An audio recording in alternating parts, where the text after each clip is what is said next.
Magandang araw po sa inyong lahat. Ang kwentong inyong mapapakinggan ay tungkol sa binatang si Adrian na kilalang palikero.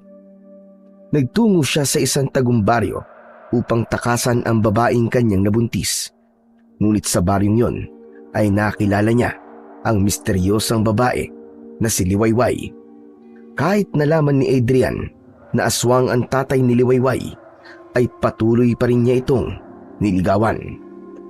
Si Liwayway na nga ba ang makakapagpabago sa pagiging mapaglaro sa pag-ibig ni Adrian? At magagawa bang ipaglaban ni Adrian si Liwayway sa tatay nitong si Lauro na tutol sa kanilang pagmamahalan? Ngunit bago ang lahat, huwag po nating kalimutang mag-subscribe at i-hit ang notification bell sa aking YouTube channel na The Voice Addict at Apong Isaak, para sa mas marami pang makapigil hiningang kwentong aswang at katatakutan mula sa mundo ng kababalagan. Umpisahan na po natin ang kwento. Matapos ang halos 10 oras na biyahe, ay bumaba na sa wakas ang gwapo at matipunong binata na si Adrian sa bus na kanyang sinakyan.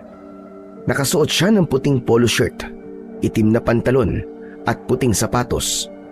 Isinuot niya ang kanyang shades upang protektahan ang mata sa matinding sikat ng araw. Habang bitbit ang isang traveling bag, ay luminga siya sa paligid. Napangiti si Adrian nang makita ang isang pamilyar na muka na papalapit sa kanya. Sinalubong ni Adrian ang lalaking yun ng isang mabilis na yakap. Finally! After 7 years, nakita na ulit tayo, Pablo. Ang tagal na nga rin pala, no? Pero parang mas lalo kang gumagwapo ngayon, Adrian, ah. Saka mas naging maputi ang balat mo. Siyempre, alam mo na, no? Itong kagwapuan ko ang puhunan ko sa mga babae. Saka ganito nga yata kapag palaging babad sa aircon eh. Pero sana man lang, may signal ng cellphone dito, no? Mas madali sana ang communication natin. Talagang kinailangan ko pang magpadala sa iyo ng sulat para lang malaman mo na gusto ko magbakasyon sa baryo nyo. Masyado kasing liblib ang baryo namin eh. Hindi naabot ang signal ng cellphone. Pero sigurado ka ba talaga na gusto mo magbakasyon sa amin? Sasabihin ko na kagad sa iyo na walang signal dun, ha? Walang TV, walang internet. At para kang namumuhay sa sinaunang panahon. At higit sa lahat, walang mga bar dun. Yun nga ang gusto ko eh. Gusto kong makahinga muna, mag-detox. Kumbaga masyado na kasi akong napapagod sa mga ginagawa ko sa buhay eh. Hanep, nakakapanibago ka naman. Hindi ganyan ang pagkakakilala ko sa iyo eh. Parang ibang-iba ka na sa Adrian na nakilala ko. Lahat naman ng tao nagbabago eh. Pero pwede bang mamaya na tayo mag-usap? Pumunta na tayo sa bahay nyo. Sobrang init dito eh. Okay, walang problema. Tara na. Ako na magdadala niyang bag mo. Hinayaan ni Adrian na dalhin ni Pablo ang kanyang bag. Mula sa lumang bus station ay sumakay sila ng jeep. Halos kalahating oras silang bumiyahe at nang makababa sila ay tricycle naman ang sunod nilang sinakyan. Habang sakay ng tricycle ay nakamasid si Adrian sa kanilang dinadaanan. Halos puro malalawak na talahiban ang nasa magkabila ang kalsada. Iilan lang ang kabahayan na kanyang nakikita. Nang sandaling yun, ay hindi niya naiwasang isipin ang totoong dahilan kung bakit ninais niyang magtungo sa baryo ni na Pablo. Kahit labag yun sa kanyang kalooban. Inabot din sila ng mahigit kalahating oras bago tuluyang huminto ang tricycle sa isang malawak na lupain. Nagtatakang bumaba si Adrian nang makita niyang bumaba na si Pablo. Matapos magbayad ni Pablo sa tricycle driver, ay umalis na yon. Oh, nasaan ang bahay niyo rito? Wala naman akong nakikitang kabayan ah. Wala talaga rito. Kailangan pa natin maglakad. Siguro mga kalahating oras pa. Ano? Ganon kaliblib ang baryo niyo? Sinabi ko na yan sa sulat ko sa iyo eh. Dapat alam mo na yan. Pero bakit hindi na lang tayo diretsong inihatid ng tricycle hanggang sa bahay nyo? Kaya ko namang magbayad kahit gaano kalaki ang singli niya sa pamasahe. Wow! Asensado ka na talaga ah. Alam mo, ganito kasi yan, Adrian. Masyado nang maliit ang daan sa gubat na dadaanan natin bago tayo makarating sa mismong baryo namin. Hindi na kayang dumaan doon ng tricycle, kaya hanggang dito na lang niya tayo hinatid. Pero huwag ka mag-alala kasi maraming puno sa gubat. Hindi na tayo maiinitan, saka mas presko at malamig ang hangin doon. Ganun ba? Mukhang wala naman akong choice kundi ang maglakad. Bahagyang natawa si Pablo. Kinuha ni Adrian ang bag niya kay Pablo at siya naman ang nagbuhat noon. Hindi nagtagal ay nakarating na sila sa gubat na sinabi ni Pablo. Napakatahimik ng lugar na yon. Pakiramdam tuloy ni Adrian ay isang kasalanan ang gumawa ng ingay. Kaya naman, hindi na siya nagsalita habang naglalakad. Noon ay naging katrabaho ni Adrian si Pablo sa isang kumpanya sa syudad. 1 taon nang nagtatrabaho doon si Adrian nang ma-hire si Pablo. Walang nakikipagkaibigan kay Pablo dahil isa itong probinsyano. Kaya si Adrian na ang kusan lumapit at nakipagkaibigan dito. Nagkasundo agad silang dalawa. Naging magaan ang loob nila sa isa't isa at nagkasama pa sila sa iisang apartment noon. Hanggang sa kinailangan na ni Pablo na bumalik sa baryo nito dahil namatay ang lola niya. Simula noon ay hindi na nagkaroon pa ng komunikasyon ang dalawa hanggang sa inalam ni Adrian ang address ni Pablo sa HR department ng dati nilang pinagtrabahuang kumpanya dahil kinailangan niyang makahanap ng isang lugar kung saan walang makakaisip na naroon siya. Makalipas ang ilang minuto ay binasag ni Pablo ang katahimikan. Teka lang tol, ano pala ang totoong dahilan mo kung bakit naisipan mo magbakasyon sa ganito kalayong lugar? Ha? Wala naman. Bigla lang kitang na-miss. Simula kasi nang umalis ka sa Maynila ay hindi na tayo nagkausap Gaya ng sinabi mo, walang signal sa lugar nyo. Adrian, kahit matagal tayo hindi nagkita ay kilala kita. Hindi ikaw ang klase ng tao na magbabakasyon sa isang lugar na malayo sa sibilisasyon. Alam kong hindi ka mabubuhay ng walang internet at syempre, walang babae. Grabe ka naman sa akin, Pablo. Pero sasabihin ko rin naman sa iyo ang totoong dahilan. Bigyan mo lang ako ng time na makapag-ipon ng lakas ng loob. Muling natahimik ang magkaibigan. Aminado si Adrian na totoo ang mga sinabi ni Pablo. Hindi siya mabubuhay ng walang internet at lalo na ng walang babae. Dahil sa taglay niyang kagwapuhan at charm, ay madali niyang nakukuha ang mga babaeng nagugustuhan niya. Yun din ang naging dahilan kung kaya walang relasyon na nagtatagal sa kanya. Hindi niya kaya na isa lang ang kanyang nobya. May pagkakataon pa na 5 babae ang pinagsasabay-sabay niya. Para kay Adrian ay walang mali sa ginagawa niya. Mas marami siyang nobya ay mas nagiging malakas ang kumpiyansa niya sa kanyang sarili. Mas nararamdaman niya na gwapo talaga siya at kayang-kaya niyang paikutin ang kahit sinong babae sa kanyang mga palad. Tagaktak ang pawis sa mukha ni Adrian nang marating na nila ni Pablo ang isang bahay na may katamtamang laki. Gawa sa sawali ang dingding at ang bubong ay pawid. Sa harapan ay may mga nakatanim na halaman. Meron din doong 2 puno ng mangga na halos magkatabi at sa gitna ay may duyan na gawa sa lambat. Nandito na tayo!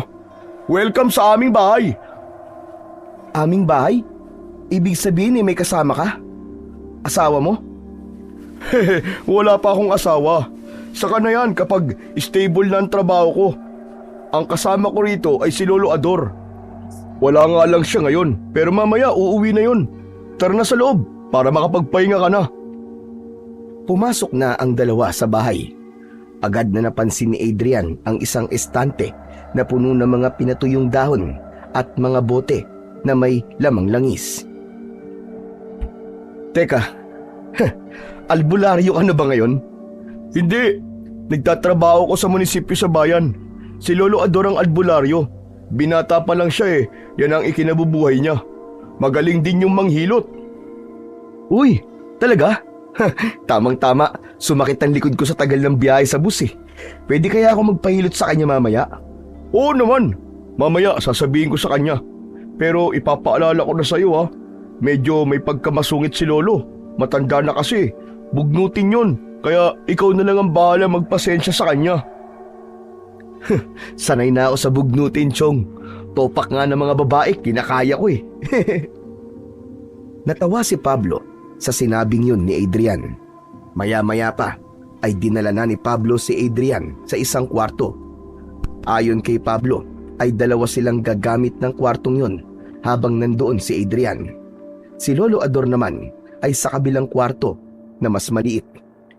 Iniwanan na siya ni Pablo sa kwarto upang makapagpahinga. Hinubad lang ni Adrian ang kanyang sapatos at saka siya humiga sa papag na tanging banig lang ang latag.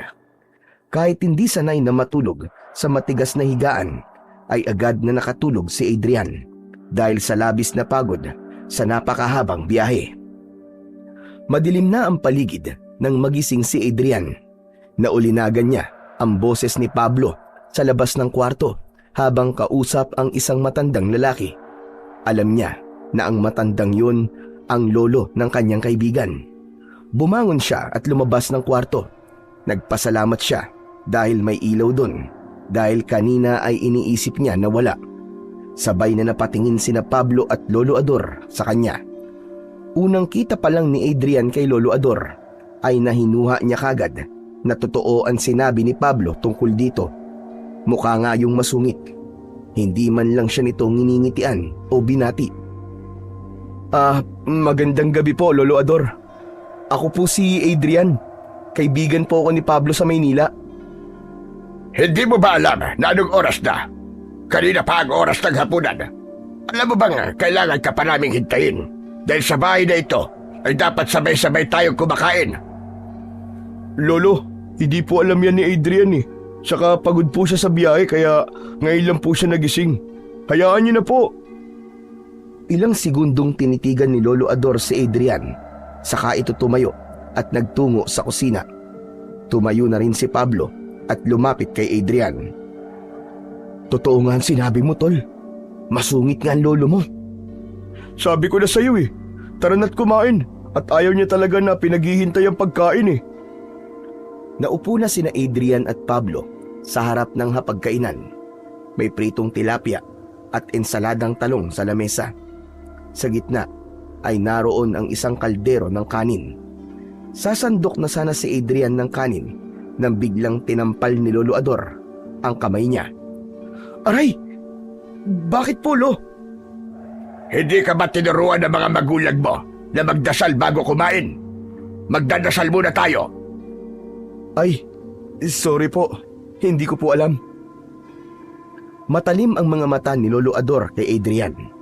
Pumikit na silang tatlo at pinangunahan ni Pablo ang pagdadasal at pagpapasalamat sa pagkaing pagsasaluhan nila sa gabi na yun. Pablo, baka maselan sa pagkain ng kaibigan mo. Hindi ba't galing yan sa syudad? Sabihin mo sa kanya, wala tayong mamahaling pagkain dito. Huwag po kayong mag-alala, Lolo Ador. Hindi naman po ako maarte sa pagkain Lumaki po ako sa hirap, kaya sanay po ako sa mga simpleng pagkain. Mabuti naman kung ganon. Ayoko sa lahat ay yung maarte sa pagkain, lalo na't bisita lamang. Nagsimula na silang kumain. Naging magana ang pagkain ni Adrian dahil hindi na niya maalala kung kailan siya huling nakakain ng lutong bahay.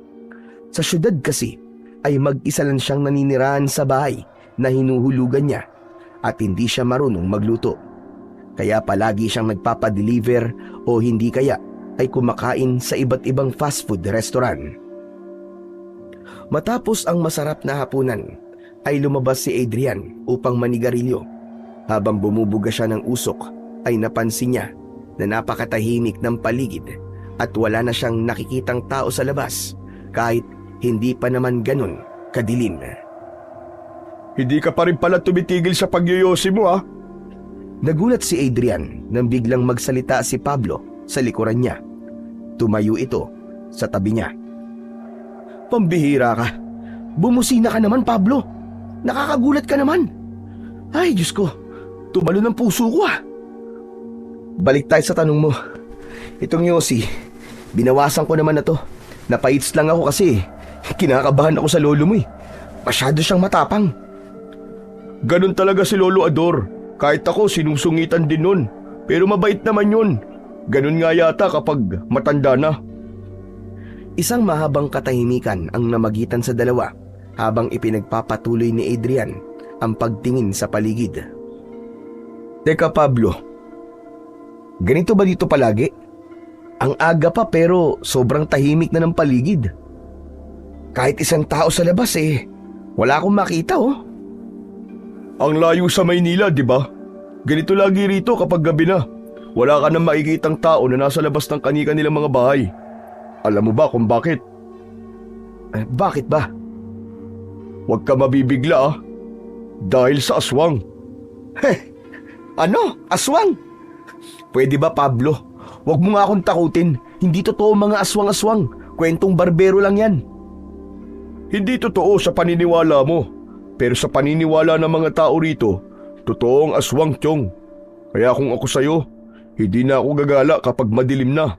Manatili ka na lang sa loob ng bahay, gaya ng ginagawa ng mga tao rito. Maniwala ka, Chong. Sa tingin mo ba ilalabas pa ako ng ganitong oras at maglalakad-lakad? Pambihira ka. Mabuti sana kung merong bar dito, wala naman. Pero, Chong, matanong ko lang. Kumusta mga babae rito? Marami bang magagandang bebot dito? Adrian, huwag mong dadalhin dito sa lugar namin ang pagiging playboy mo. Huwag mong paglalaroan ng mga babae rito. Bakit? Karamihan ba ng babae rito may alam sa pangungulam? Hindi. Saka, hindi ba dapat inaalis mo na yung pagiging mapaglaro mo sa mga babae? Tumatanda na tayo, Chong. 3 taon na lang ay 30 na tayo. Dapat sa edad mong yan ay nag-aanap ka ng babaeng seseryosohin at pakakasalan mo. Saka, iba mga babae rito. Hindi gaya sa syudad. Babae sa syudad o babae sa baryo, iisa lang ang mga yan. Pare-parehas lang ng mga babae ang mga yan, Pablo. Ay nako, bahala ka na nga sa buhay mo. Basta, kapag nalagay ka sa trouble, ay huwag mong sasabihin na hindi kita pinagsabihan ha. Maiba ko, baka naman pwede mo nang sabihin ang totoong dahilan kung bakit bigla mo naisipan na magpunta rito. Hindi muna nagsalita si Adrian. Tinapos muna niya ang isang stick ng sigarilyo at nagsindi ng isa pa. Kumuha siya ng lakas ng loob sa paghit-hit sa sigarilyo bago niya sinagot ang tanong ni Pablo. Nakabuntis ako, Pablo Ano? Totoo ba yan? Ibig sabihin magiging ninong na ako ng anak mo? Hindi ba may kasunduan tayo na magiging ninong tayo ng unang magiging anak natin? Tinakasan ko yung babae. Ayoko pa na responsibilidad. Hindi pa ako sawa sa buhay ng binata Ano? Seryoso ka ba sa sinasabi mo? Kung hindi ka pa pala handa na maging tatay, aba, dapat nag-iingat ka. Gumamit ka ng proteksyon. Gumamit naman ako kaya lang biglaan yung gabi na yun Parehas kaming lasing tapos nagkayayaan sa hotel. Wala akong dala kaya sumigi ako kahit walang proteksyon. Ginigipit ako ng pamilya ng babae. Papatayin daw nila ako kapag hindi ko pinanagutan yung anak nila. Aba syempre, natakot ako kaya umiskapo muna ako. Kaya naisipan mo magtago dito, ganun ba? Hindi naman sa ganun. Ganun yun, Adrian. Kasi kung hindi ka nagtatago, ay wala ka rito at naroon ka sa Maynila. Hinaharap mo sana ang problema mo. Di kung ayaw mo magpakasal, panagutan mo na lang yung bata. Sabihin mo na magsusustento ka na lang. Sinabi ko na yan, Chong. Pero ayaw pumayag ng babae sa kanang pamilya niya. Dapat daw, ikasal kaming dalawa. Narinig ni Adrian ang pagbuntong hininga ni Pablo. Mas mabilis niyang naubos ang pangalawa niyang sigarilyo dahil sa labis na kaba habang kausap ang kanyang kaibigan. Kung ganun, Chong, matatagalan ka pala rito. Ganun na nga, Chong. Ang totoo di ko na rin alam kung babalik pa ako sa Maynila Siguro papahupain ko muna ang sitwasyon bago ako bumalik doon. Pero kung ako sa'yo, harapin mo yan, Chong. Magpakalalaki ka. Bilang mga lalaki, hindi dapat tayo tumatakbo sa isang responsibilidad na may batang involved. Tinapik ni Pablo ang balikat ni Adrian at pumasok na ito sa loob ng bahay. Naiwan si Adrian na mag-isa sa labas na nag-iisip. Ang totoo ay naaawa siya sa magiging anak niya sa babaeng nabuntis niya, pero mas nananaig sa kanya ang kagustuhan niyang patuloy na maging malaya at ang pagtutol niya na manatili sa isang kasal na alam niyang panghabang buhay. Sa mga unang araw ni Adrian sa baryo ni na Pablo ay labis siyang nahirapan sa pag-a-adjust. Maaga siyang gumigising dahil ayaw ni Lolo Ador na tanghali na siyang bumabangon. Walang signal kaya hindi niya nagagamit ang kanyang cellphone. Wala rin siyang makausap buong araw kundi si Lolo Ador lang na tahimik, masungit at laging abala sa panggagamot. Mula umaga hanggang hapon ay wala si Pablo sapagkat nagtatrabaho yun sa bayan. May mga pagkakataon na naiisip ni Adrian na bumalik na lamang sa syudad. Pero sa tuwing naiisip niya yun, ay naiisip niya rin ang babaeng nabuntis niya. Isa pa, natatakot siya na baka totohanin ng pamilya nito na papatayin siya kapag hindi niya pinakasalan ang babaeng yun.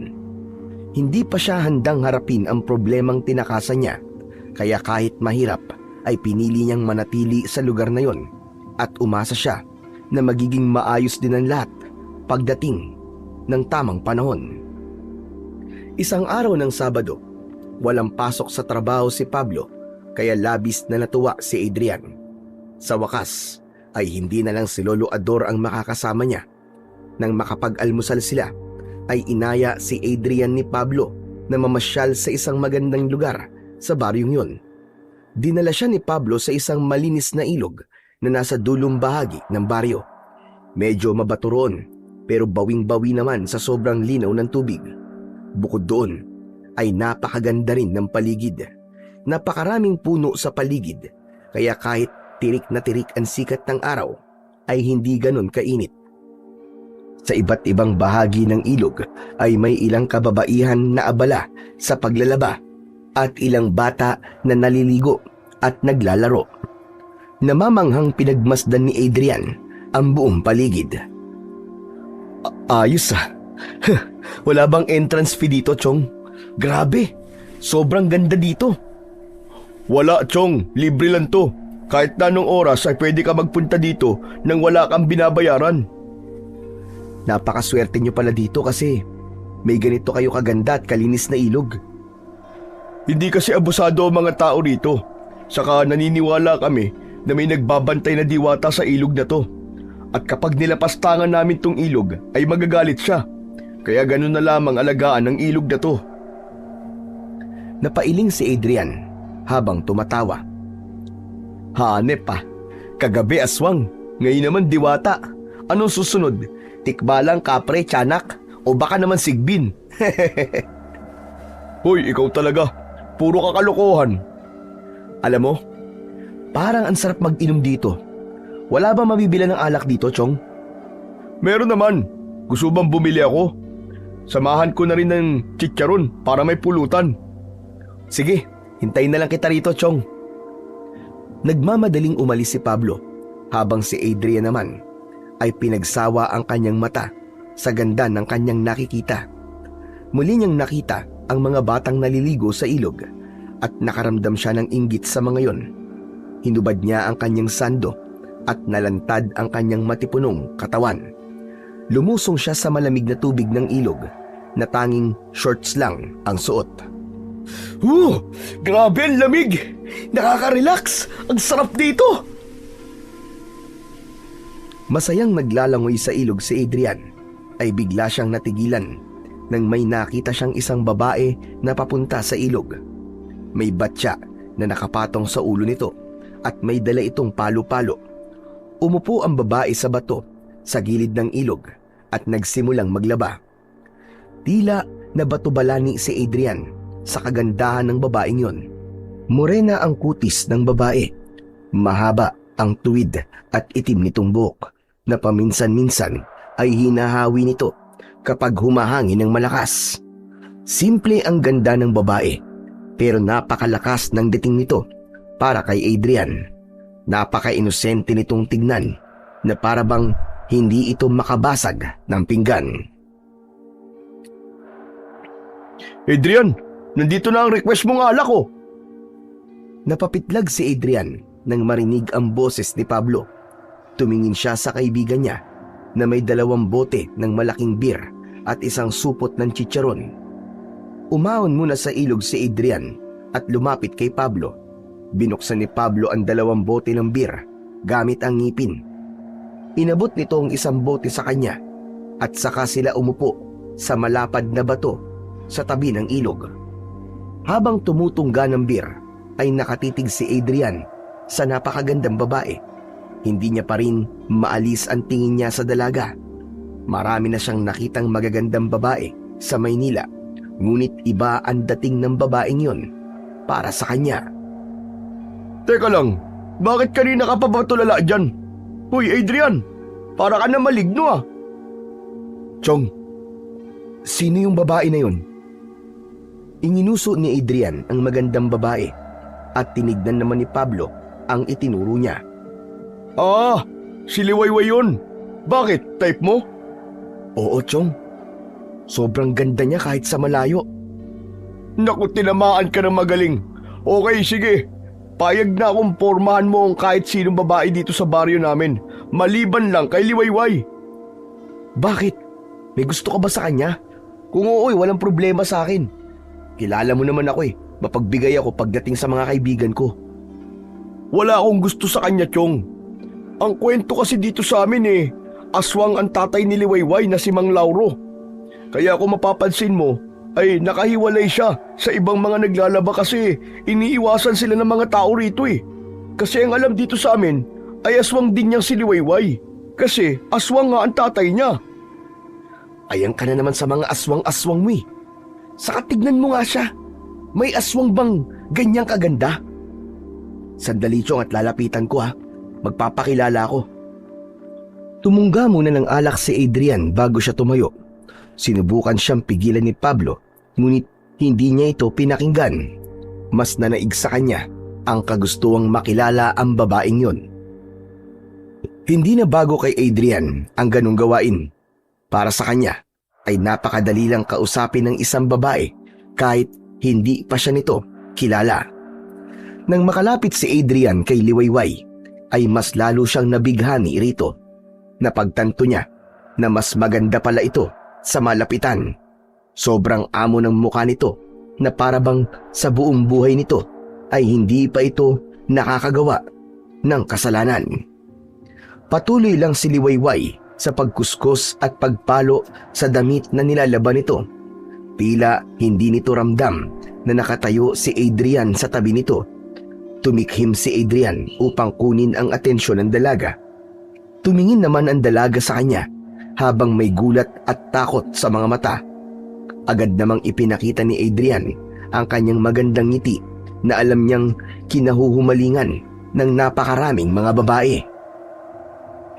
Hello miss. Ako nga pala si Adrian. Ang sabi ng kaibigan ko Liwayway daw ang pangalan mo. Gusto ko sanang makipagkaibigan sa'yo. Inilahad ni Adrian ang kanyang kamay, pero tinignan lang yun ni Liwayway. Nagulat siya nang mabilis na nagligpit si Liwayway ng mga nilalaban nito. Inilagay nito sa batya ang mga damit at tumayo. Ipinatong nito ang batya sa ulo at nagsimulang maglakad palayo sa kanya. Sandali miss! Aalis ka na? Hindi ka pa tapos maglaba, di ba? Hindi siya pinansin ni Liwayway. Tuloy lang ito sa paglalakad ng mabilis. Hinabol ni Adrian ng babae at hinawakan niya ito sa braso. Lumingon si Liwayway sa kanya at nawalan ito ng balanse.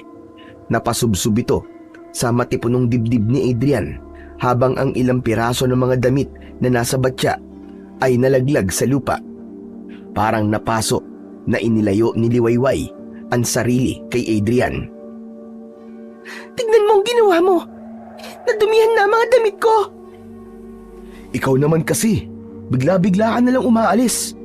Pero huwag ka mag-alala, tutulungan kitang laban ng mga yan. Hindi na sumagot si Liwayway. Pinulot nito ang mga damit at muling inilagay sa batya. Tutulungan na kita, Liwayway. Akmang pupulutin ni Adrian ng isang damit pero bigla siyang pinanlisikan ng mga mata ni Liwayway. May kung anong takot at kilabot ang gumapang sa kanya sa paraan ng tingin na yon ng dalaga. Kinuha ni Liwayway ang huling piraso ng damit na nasa lupa at saka yun nagmamadaling umalis. Nakangising sinundan ng tingin ni Adrian ang papalayong dalaga, saka siya bumalik sa kinaroroonan ng kaibigan niyang si Pablo. Grabe! Iba nga talaga ang mga babae dito sa baryo niyo, Pablo. Ang susungit! Ibang-iba sa mga babae sa Maynila na isang ngiti ko lang, ibinibigay na kagad ang number nila sa akin. Adrian, sinasabi ko na sa'yo, tigilan mo si Liwayway. Bakit ko siya titigilan? Mas na-challenge pa nga ako sa kanya eh. Bigyan mo lang ako ng 1 week, makikita mo at bibigay din yun sa akin. Magiging girlfriend ko rin niyang si Liwayway. Makinig ka sa akin, Adrian. Aswang ang tatay ni Liwayway. Hindi lang sila pinapaalis ng mga tao rito kasi hindi naman sila nananakit eh. Hindi sila kagaya ng ibang aswang dito sa baryo namin na pumapatay ng mga alagang hayop o kaya ng tao. Tinawanan lang ni Adrian ang sinabing yun ni Pablo. Hindi niya pinaniniwalaan ang sinabi nito dahil alam niya na hindi naman totoo ang mga aswang. Kinuha niya ang bote niya ng beer at muling uminom habang naglalaro sa isip niya kung paano niya paiibigin si Liwayway. Alam ni Adrian na kailangan niyang malaman kung saan nakatira si Liwayway upang maumpisahan niya ang panliligaw niya rito. Tinanong niya si Pablo, ngunit ayaw naman itong sabihin kung saan nakatira ang dalaga. Ang ginawa niya ay tumambay siya sa ilog ng sumunod na araw at umasa siya na muling makikita roon si Liwayway na naglalaba. Umaga pa lang ay nasa ilog na siya at matyaga siyang naghintay sa hindi kalayuan. Hanggang sa pagsapit ng tanghali ay nakita nga niya ang pagdating doon ni Liwayway, ngunit hindi ito naglaba ng araw na yon. Naglangoy ito sa ilog at nagkuskus ng balat habang suot ang puting damit na hanggang tuhod ang haba. Tahimik na nakakubli si Adrian sa likod ng isang puno at mula roon ay pinapanood niya si Liwayway. Makalipas ang ilang sandali ay umahon na sa tubig si Liwayway. Nagsimulang maglakad palayo sa ilog. Palihim itong sinundan ni Adrian. Ayaw niyang palampasin ng pagkakataon na yon na malaman kung saan nakatira ang dalagang bumiyag sa kanyang puso. Masukal ang daan na kanilang nilakaran. Puno ng mga patay na puno ang paligid at meron ding matataas na talahib. Hanggang sa huminto si Liwayway sa harap ng isang maliit at medyo sirang kubo na halos natatakpan na ng mga halamang gumagapang. Naging mapusok si Adrian at lumapit siya sa mismong kubo. Napansin niyang nakabukas ang pinto pero bago pa siya tuluyang makalapit doon ay isang matangkad na lalaki ang dumating. Makapal ang balbas at bigote nito, kayumanggi ang kulay ng balat at halatang batak sa mabibigat na trabaho. May dalang itak ang lalaki kaya nakaramdam ng takot si Adrian. Sino kang walang yaka? Anong ginagawa mo rito? Hindi nakapagsalita si Adrian sa pagkabigla. Mula sa loob ng kubo ay lumabas si Liwayway at nagulat ito nang makita siya. Ikaw? Anong ginagawa mo rito? Kilala mo lalaking yan, Liwayway? Hindi po, Itay. Nilapitan niya po ako kahapon sa ilog at nakikipagkilala po siya sa akin. Sa tingin ko po ay hindi siya taga rito. Binubusuhan mo ba ang anak ko? Sandali lang po. Magpapaliwanag po ako. Huwag po muna kayo magalit sa akin. Hindi ko na kailangan ng paliwanag mo. Kung ayaw mong paghiwa-hiwalayin ko mga parte ng katawan mo gamit ang aking itak, ay umalis ka na. Opo. Aalis na po ako. Sorry po. At huwag ka nang babalik dito. Nakayuko at nanginig sa takot na naglakad palayo si Adrian. Kulang na lang ay tumakbo siya. Panay din ang lingon niya sa likod at baka bigla siyang habulin ng tatay ni Liwayway. Nang makabalik na siya sa ilog ay doon na siya nakahinga ng maayos. Grabe! Ang tapang naman ng tatay ni Liwayway. Ganun ba talaga lahat ng tao rito? Parang lahat sila maiiniti ng ulo. Nang makauwi si Adrian sa bahay ni na Pablo ay kinabahan siyang muli dahil nakahanda na ang tanghalian. Nakaupo na si na Pablo sa may hapagkainan at si Lolo Ador ay masama ang tingin sa kanya. Wala itong sinabi pero ramdam niya ang inis nito. Umupo si Adrian at matapos nilang magdasal ay nagsimula na silang kumain. Bilang pambawi dahil nahuli siya sa oras ng tanghalian ay siya na ang naghugas ng kanilang pinagkainan sa likod ng bahay. Habang nagsasabon ng pinggan ay lumapit si Pablo sa kanya. Nagalit na naman si Lolo Ador sa'yo. Ang sabi niya, kung hindi ka raw marunong sumunod sa patakaran niya, ay paaalisin ka raw niya. Si Lolo Ador talaga masyadong mainitin ang ulo. Saan ka ba kasi galing? Kaninang umaga ka pa umalis ah. Galing ako sa bahay ni Naliwayway. Alam ko na kung saan siya nakatira. Sinundan ko siya pagkatapos niyang maligo sa ilog kanina. Adrian naman! Hindi ka ba talaga nakikinig sa akin? Napakaraming babae dito sa baryo. Sila na lang ang biktimahin mo. Wag lang si Liwayway. Grabe ka naman sa salitang biktimahin, Chong. Para naman akong kriminal. Okay, sige. Para sa kapayapaan ng isip mo, hindi ko lulukohin o paglalaruan si Liwayway. Hindi ba? Ang sabi mo maghanap ako ng babaeng seseryosohin ko? Pwes, si Liwayway na yun, Chong. Grabe, Pablo. Totoo nga yata ang love at first sight. Hindi naman ito sa kung seseryosohin mo siya o hindi, Adrian. Aswang nga kasi ang tatay ni Liwayway. Aswang, naiintindihan mo ba? Gusto mo bang i-spell ko pa sa'yo para maintindihan mo? Talagang hindi kita maintindihan kung bakit pinipilit mong aswang ang tatay ni Liwayway. Oo, matapang siya at masungit, pero hindi siya aswang. Nakita mo na si Mang Lauro? Yung tatay ni Liwayway? Oo, kanina. Muntik pa nga akong tagain ng itak Pero kung inaakala niya na matatakot ako, nagkakamali siya. Mas lalo lang akong nata-challenge. Ay nako, ang tigas talaga ng ulo mo, Chong. Ipagdadasal ko na lang na sana ay hindi ka mapahamak sa ginagawa mo na yan. Hindi na pinansin ni Adrian ang sinabi sa kanya ng kaibigan si Pablo. Walang ibang nasa isip niya ng sandaling yun, kundi ang masimulan na ang panliligaw niya kay Liwayway upang maging nobya niya na ito. Kinabukasan ng gabi, nakatambay si Adrian sa labas ng bahay ni na Pablo habang hawak ang isang lumang gitara. Seryoso siya sa pagtotono ng gitara nang dumating na si Pablo mula sa trabaho nito sa bayan. Oh, saan mo naman nakuha yung gitara mo? Hiniram ko dun sa anak na binatilyo ni Manang Olga dyan sa tapat. Nakita ko kasi na nagigitara yung anak niya kanina Maganda yan, para may pinaglilibangan ka at hindi kung ano-ano ang naiisip mong gawin. Ano ka ba? Hindi ko to gagawin libangan. Gagamitin ko to para haranahin mamaya si Liwayway. Namilog ang mga mata ni Pablo. Hinawakan siya nito sa braso at hinila siya palayo sa bahay. Huwag mong mabanggit-banggit ang pangalan ni Liwayway. Baka marinig ka ni Lolo Ador. Saka anong sinasabi mong haharanahin mo siya? Magpapakamatay ka ba? Mamamatay ako kapag hindi ko naging girlfriend si Liwayway, Pablo. Hindi ba ganito ang ginagawa ng mga nanliligaw sa mga ganitong baryo? Dapat haranahin ng mga dalaga. Di ba ganun yun? Hindi ako papayag na magpunta ka sa bahay ni Liwayway ng ganitong oras. Masyadong delikado yun. Dahil na naman sa aswang. Kasi aswang ang tatay ni Liwayway. Ay nako, Pablo. Ilang beses ko bang sasabihin sa'yo na hindi totoo ang mga aswang?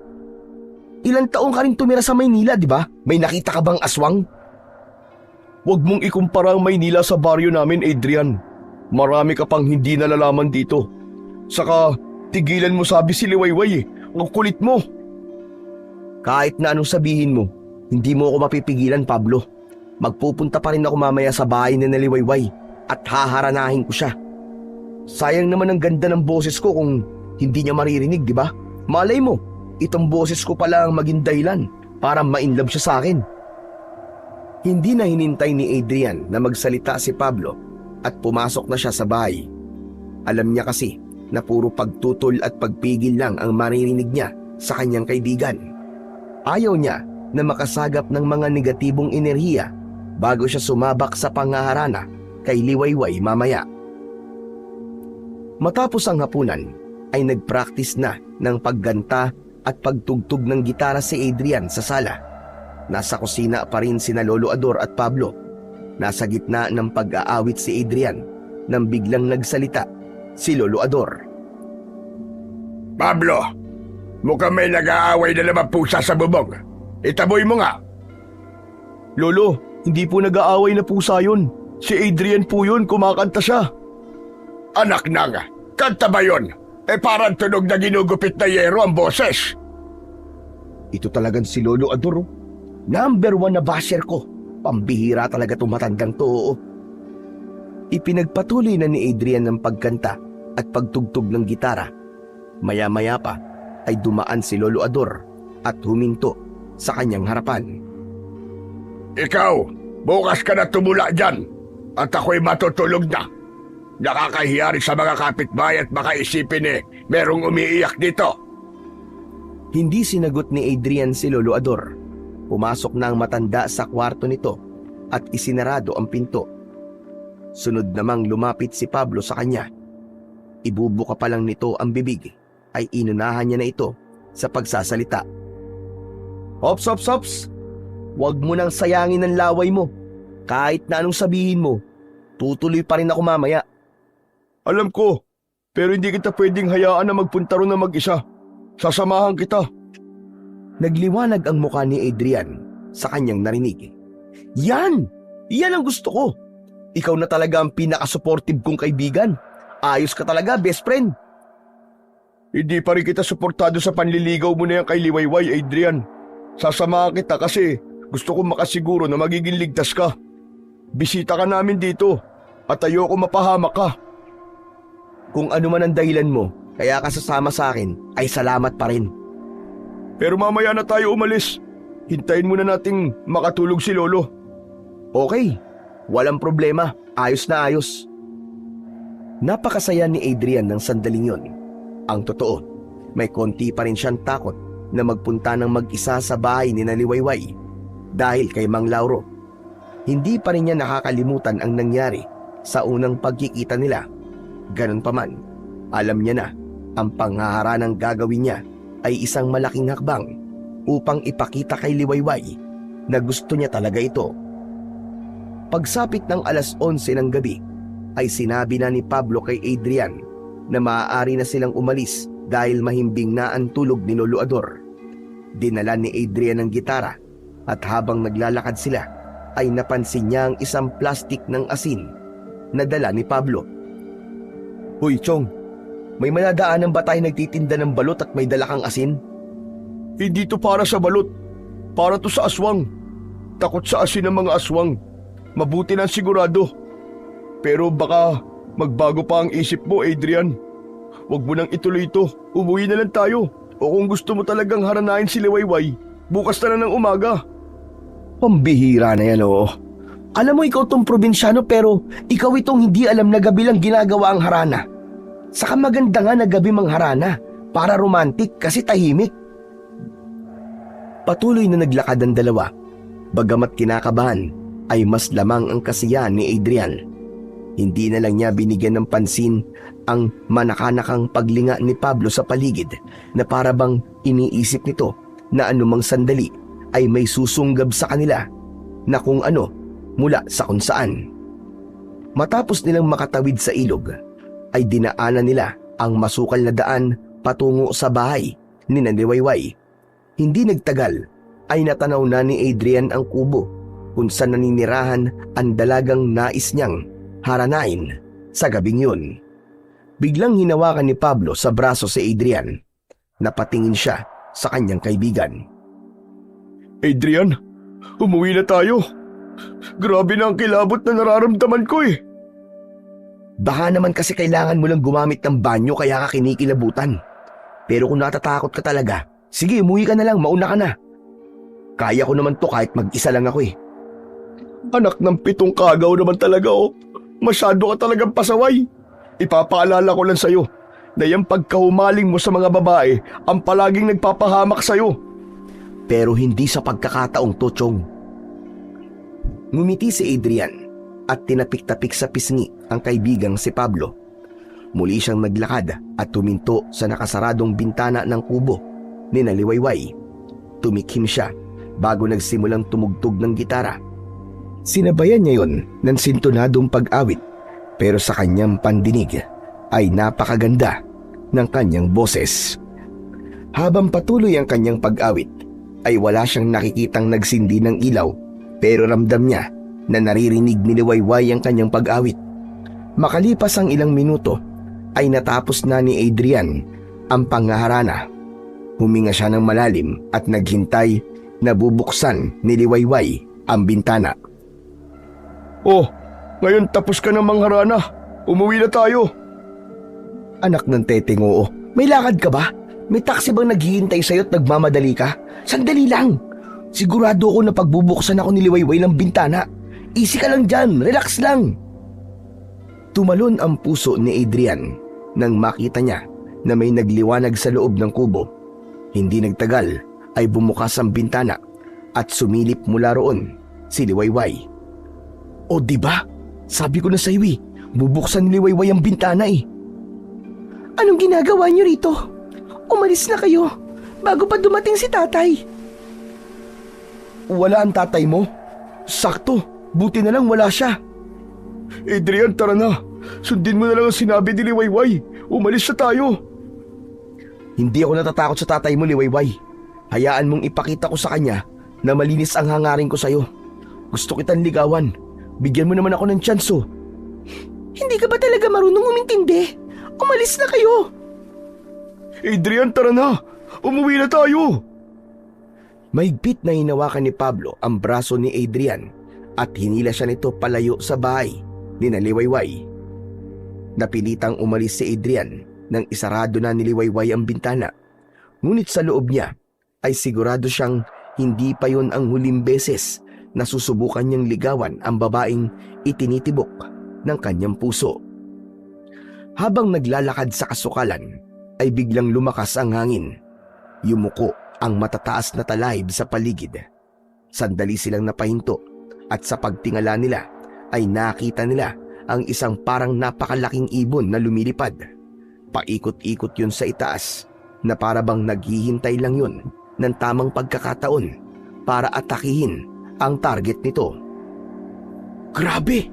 Ang laki namang ibon nun! Ano ba yun, agila? Teka, hindi. Para namang napakalaking paniki. Hindi yun ibon. Aswang yun, Adrian. Aswang! Tumakbo na tayo! Namilog ang mga mata ni Adrian nang biglang bumulusok pa ibaba ang tila napakalaking ibon sa gawin nila. Hinila siya ni Pablo at tumakbo sila ng mabilis. Sandaling tumingin sa likod si Adrian at doon niya nakita ng mas malapitan ang nilalang na may malaking pakpak. Nang hilakbot siya dahil nakakakilabot ang anyo ng naturang nilalang. Mukha itong taong paniki na may matutulis na mga kuko at ngipin. Mahaba na patulis ang tenga nun. Namumula ang mga mata ng nilalang na mas lalong nagpatindi sa takot ni Adrian. Bilisan mo, Chong! Hindi tayo pwedeng maabutan ng aswang! Bilisan mo! Sa hindi inaasahang pangyayari, ay natalisod si Adrian sa isang bato. Nabitiwan niya ang gitara.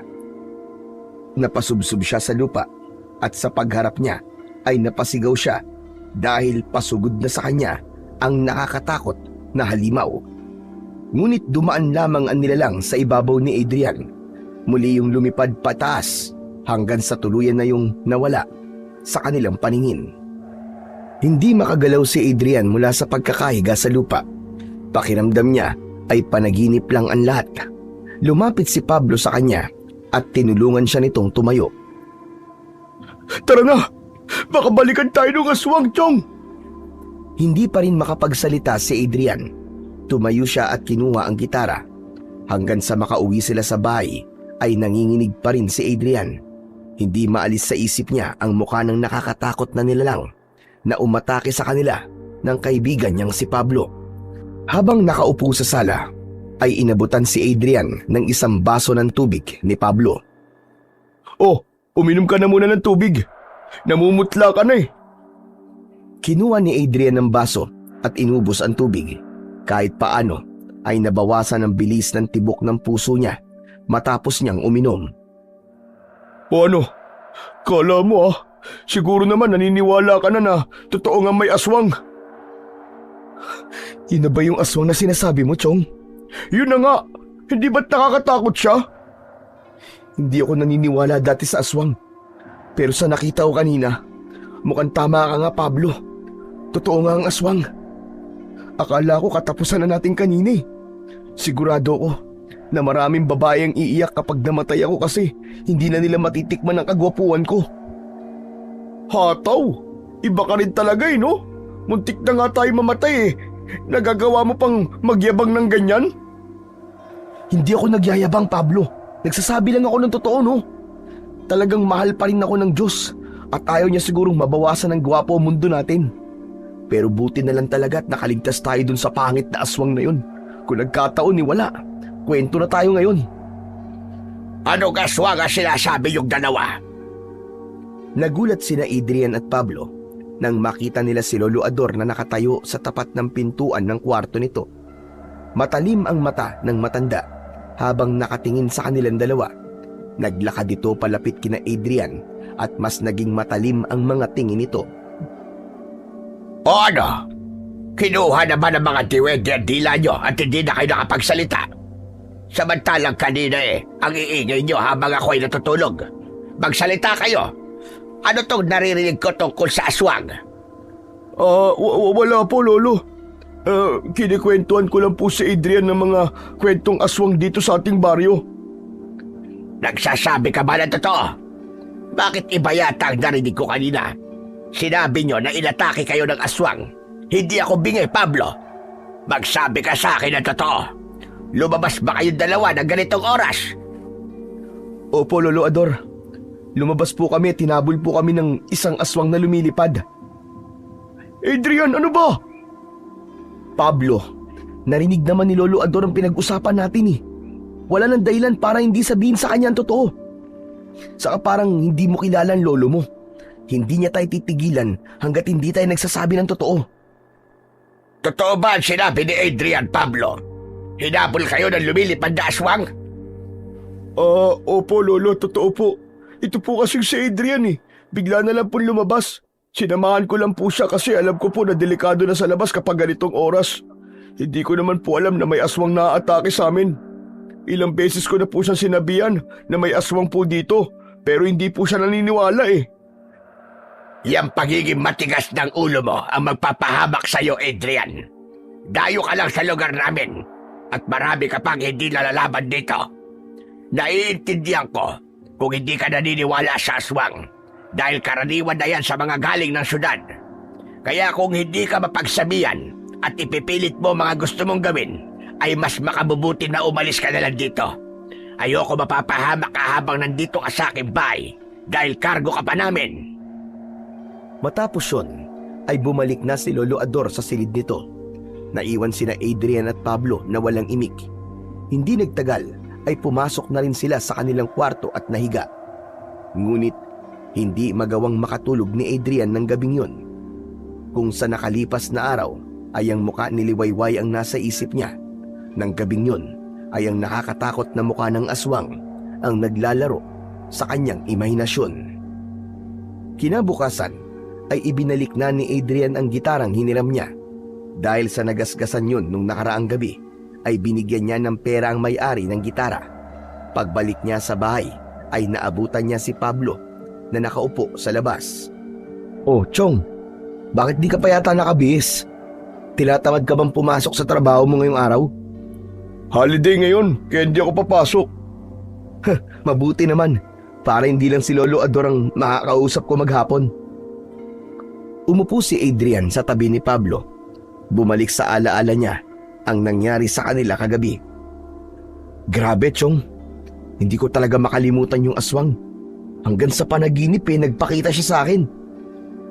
Siguro naman makikinig ka na sa akin simula ngayon. Maganda na rin na nangyari yun para hindi mo iniisip na sinungaling ako. Pero alam mo, malakas ang kutob ko na si Mang Lauro yung aswang na umatake sa ating kagabi. Yung tatay ni Liwayway? Paano mo naman nasabi? Hindi kasi ikaw ang unang dayo rito na nagtangkang ligawan si Liwayway. Mabenta kasi talaga siya sa mga dayo. Hindi na ako nagtataka kasi napakaganda naman talaga niya. At alam mo ba na lahat ng dayo na nagtangkang manligaw kay Liwayway ay inatake ng aswang. Ang hinala namin, ayaw ni Mang Lauro na may nanliligaw sa anak niya. Bakit naman? Siguro gusto niyang protektahan si Liwayway. Gusto niyang protektahan ang sikreto nila mag-ama na hindi naman na sikreto sa amin kasi nga may hinala kami na aswang sila. Pinag-isipan ni Adrian ang mga sinabi ni Pablo. Ganun pa man, hindi pa rin nawala ang pagkagusto niya kay Liwayway. Mas lalo pa siyang nagkaroon ng kagustuhan na maging nobya si Liwayway dahil mas matindi ang sinisigaw ng kanyang puso kaysa sa naririnig ng kanyang tenga. Sa kabila ng mga nalaman niya, ay sinabi pa rin ni Adrian sa sarili na hindi siya hihinto hanggang sa maging nobya niya na si Liwayway.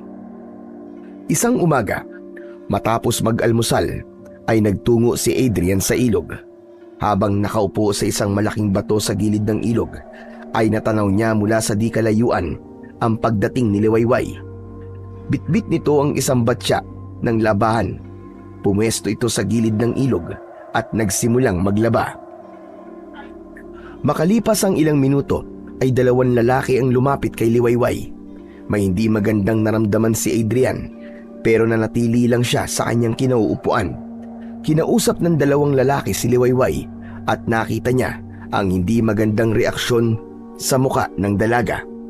Doon na tumayo si Adrian at mabilis niyang tinungo ang kinaroroonan ni Liwayway. Napansin niya ang takot sa muka ng dalaga. Liwayway, binabastos ka ba ng dalawang to? Hoy kayong dalawa, umalis nga kayo dito. Para sa kaalaman nyo, black belter ako sa taekwondo. Marunong din ako ng karate. Baka gusto nyong makatikim ng sipa at suntok ko. Bumakas ang takot sa mukha ng dalawang lalaki at walang imik na umalis ang mga yon. Kala nyo mga duwag naman pala kayo eh. Binabastos ka ba nila, Liwayway? Oo, madalas nilang gawin yon kapag nakikita ako rito sa ilog. Hayaan mo, siguro naman matatakot na silang gawin ulit sa iyon. Maraming salamat pala ha. Kahit palagi kitang itinataboy, tinulungan mo pa rin ako.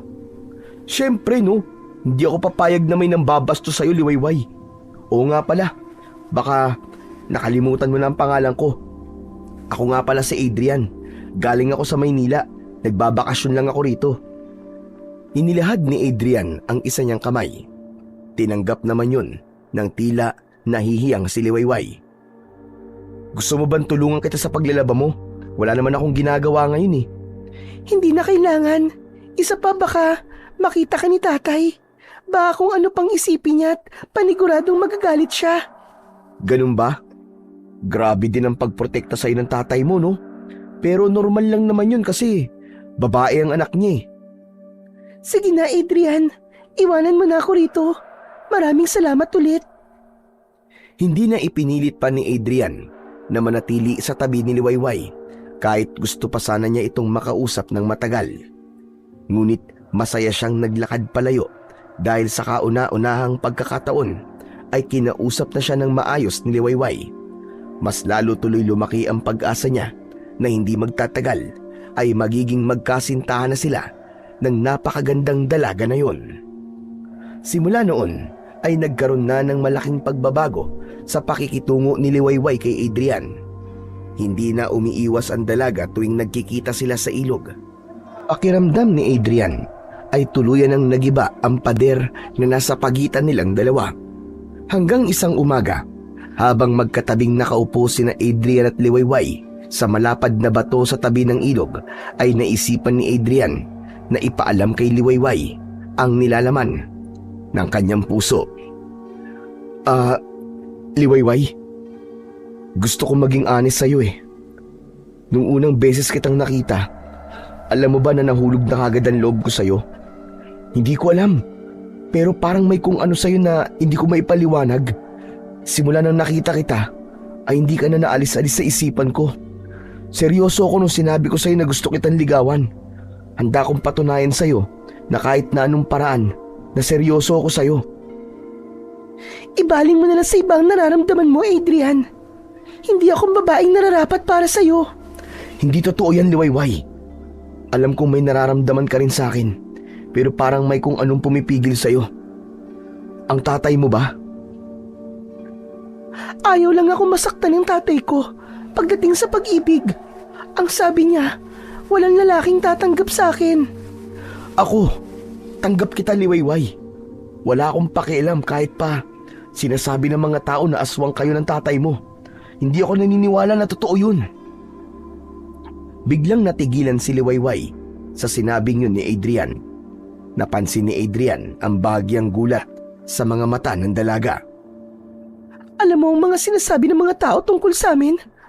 Kung ganun, bakit lumalapit ka pa rin sa akin? Dahil hindi ako naniniwalang aswang kayo. Tsaka sa ganda mong yan, magiging aswang ka. Sobrang imposible naman yata. Paano kung sabihin kong totoo ang sinasabi nila tungkol sa amin? Gugustuhin mo pa rin ba ako, ha Adrian? Si Adrian naman ang natigilan. Tinitigan niya ang magandang muka ni Liwayway at hinintay niyang bawiin ito ang sinabi, pero hindi yun nangyari. Nagbibiro ka lang naman, di ba? Hindi ako nagbibiro. Totoo ang sinabi ko na aswang kami ng aking itay. Ngunit sa ngayon, ay ang tatay ko pa lamang ang aswang dahil hindi pa niya ipinapasa sa akin ang pagiging aswang niya.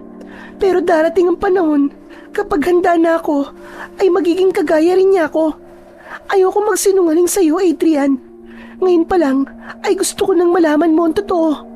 Kaya pag-isipan mo ng mabuti kung handa ka ba talagang mahalin ang babaeng kagaya ko. Hindi nakapagsalita si Adrian.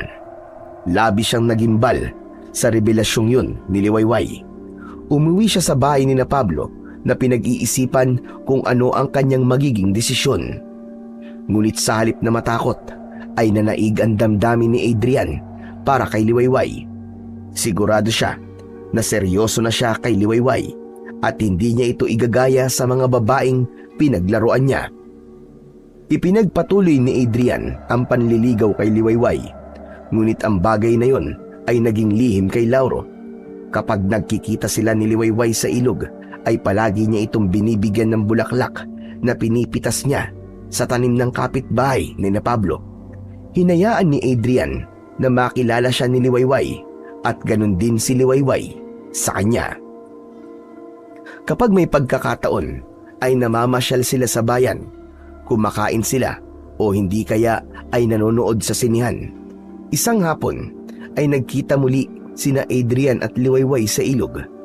Gaya ng nakasanayan ay naupo sila sa malapad na bato at doon sila nag-usap.